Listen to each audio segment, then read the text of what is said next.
আলহামদুলিল্লাহ বলেন। এত আস্তে আলহামদুলিল্লাহ বললেন।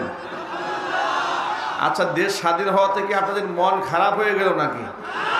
তাহলে আওয়াজ কমে গেল কেন? স্বৈরাচার পালিয়েছে, ইমানদাররা বেঁচেছে, কথা বলতে হবে, ঠিক কিনা? আওয়াজ তো নমনীয় হওয়ার কোনো সুযোগ নাই।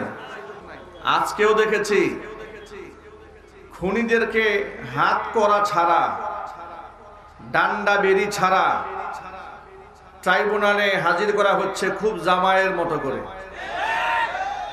দেখেন না আপনারা? হাসানুল হক ইনু তো একে এইরকম করে হাত নাড়া দিয়ে যাচ্ছে, মনে হয় জনসভা করতে আসছেন উনি। কথা বলে না কেন আপনারা? এই দৃশ্য এই দেশে আমরা দেখতে চাই না।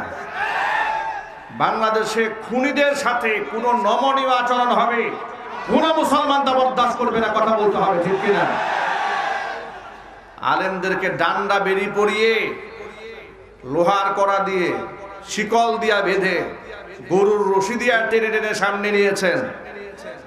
আর খুনিদেরকে, যারা অজস্র মানুষের খুনি, গণহত্যাকারী, যাদের প্রমাণ গোটা দেশের মানুষের পকেটে পকেটে আছে, তাদেরকে কোনো প্রকার হ্যান্ডকাপ ছাড়া, ডান্ডা বেরি ছাড়া একেবারে সসম্মানে ইজ্জতের সাথে নিয়ে যাওয়া হচ্ছে। এত ইজ্জত কোত্থেকে আসছে? সুতরাং এই নমনীয়তা আমরা মানতে পারবো না।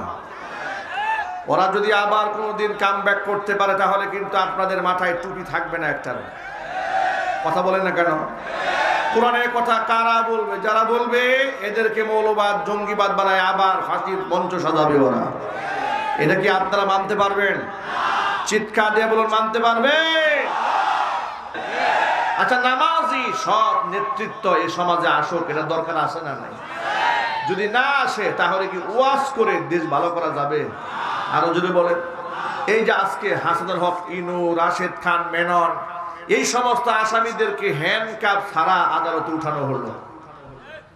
ইনু হাসতেছে, গোটা বাংলাদেশের গণহত্যাকারীরা হাসে। এখনো পর্যন্ত জুলাই আগস্টে রক্তের দাগ জমিন থেকে মুছে যায় না, ওরা হাসতেছে। এই দৃশ্য দেখে তো আমাদের কলিজা ফেটে চৌচির হয়ে যাচ্ছে। আলেমদেরকে যখন আদালতে উঠানো হতো, হাতের মধ্যে হ্যান্ডকাপ, পায়ের মধ্যে ডান্ডা বেরি পরা, গরুর রশি দিয়া বাঁধা। কথা বলে না কেন? এইভাবে আলেমদেরকে আদালতে উঠানো হয় নাই? বলেন না কেন উঠানো হয় নাই? আচ্ছা, আলেমদের চাইতে এরা ছোট অপরাধী? আরো যদি বলেন, আলেমরা যে অপরাধ করেছিল তার থেকে এরা ছোট অপরাধ করেছে। আলেমরা কি খুন করেছিল? দেশের টাকা বিদেশে পাচার করেছিল, মানুষদেরকে গুম করেছিল, মানুষদেরকে আয়না ঘরে ঢুকিয়েছিল। যারা আয়না ঘরে মানুষকে ঢুকিয়ে নির্যাতন করেছে, শহীদ আল্লামা সাইদি রহমাতুল্লাহি আলাইহির মতো জনপ্রিয় ব্যক্তিকে বিনা অপরাধে 13টি বছর কারারুদ্ধ করে রেখে বিষ প্রয়োগ করে হত্যা করেছে, তারা আজকে হাসবে আর মুসলমানরা তাকিয়ে দেখবে। দৃশ্য আমরা সহ্য করতে পারি না, কথা বলতে হবে।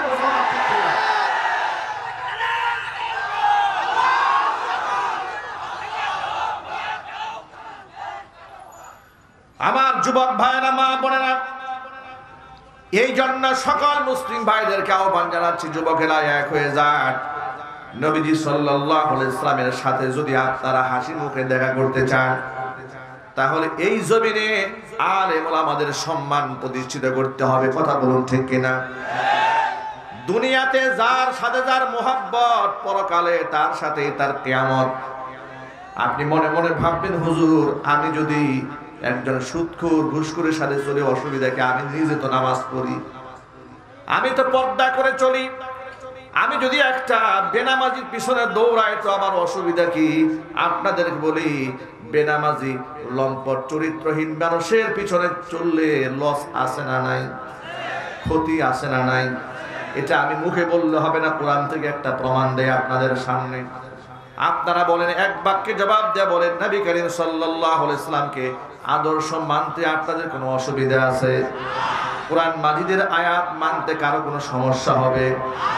এবার শুনেন, সূরা ফুরকানে আল্লাহকে বলেছেন, আল্লাহ রাব্বুল আলামিন বলেছেন, ويوم يعض الظالم على يديه يقول يا ليتني اتخذت مع الرسول سبيلا يا ويلتى ليتني لم أتخذ فلانا خليلا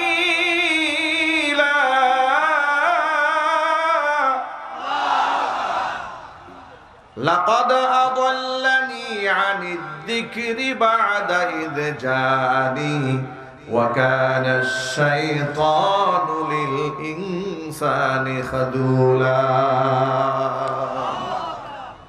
আল্লাহ রাব্বুল আলামিন সূরা ফুরকানের মধ্যে ঘোষণা করেছেন ওয়ায়াউমা ইয়া'আদ্দুয যালিমু আলা ইয়াদাইহি জালেম কিয়ামতের দিন নিজের হাত দয় নিজের দাঁত দ্বারা কামড়ায় ছিঁড়ে ফেলবে আফসোসে নিজের হাত নিজে কামড়াবে আর বলবে ইয়া লাইতানি ইত্তাখাযতু মা'আর রাসূলি সাবিলা আহারে যদি দুনিয়াতে রাসূলের পথটা যদি গ্রহণ করতাম তাহলে কতই না ভালো হতো ইয়া লাইতানি লাম আত্তাখিদ ফুলানান খলিলা আয় আল্লাহ তাআলা কত আফসোস আমার জন্য আমি যদি দুনিয়াতে অমুক ব্যক্তিকে বন্ধু না বানাইতাম তাহলে কত না ভালো হতো ওর সাথে বন্ধুত্ব করার কারণে সে আমাকে গুমরা বানিয়ে দিয়েছে এই আয়াত নাজিল হওয়ার একটা প্রেক্ষাপট আছে একটা ঘটনা আছে একটা কারণ আছে এটাকে শানে নুজুল বলা হয় আয়াত নাজিল হওয়ার কারগুজারি হলো নবী করিম সাল্লাল্লাহু আলাইহি ওয়াসাল্লাম মক্কাতুল মুকাররমায় যখন গোটা এলাকার মধ্যে খুব বেশি সমাদৃত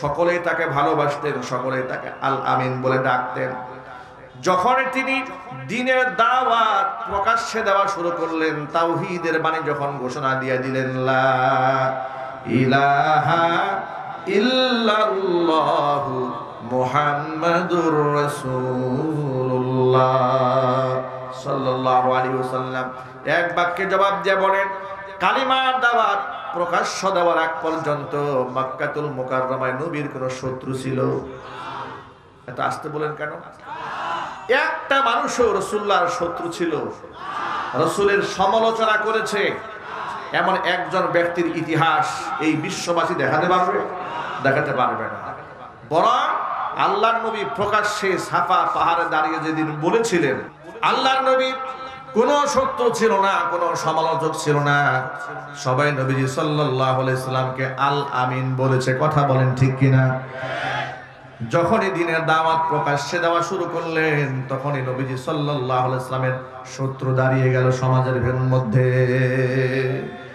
সাফা পাহাড়ে দাঁড়িয়ে এই বক্সা এটা ঠিক আছে সাফা পাহাড়ে দাঁড়িয়ে যেদিন বলেছিলেন ও মক্কার লোকেরা যেহেতু আমি পাহাড়ের উপরে দাঁড়িয়ে আছি আমি যদি তোমাদেরকে এখন বলি যে পাহাড়ের অপর প্রান্ত থেকে শত্রু বাহিনী তোমাদেরকে হামলা করার জন্য আসতেছে তোমরা বিশ্বাস করবে মক্কার লোকেরা এক বাক্যে বলো নিশ্চয়ই বিশ্বাস করবো কেন বিশ্বাস করবো না তুমি 40 বছর করে মিথ্যা কথা বলো নাই চিল্লায় এখন আল্লাহু আকবার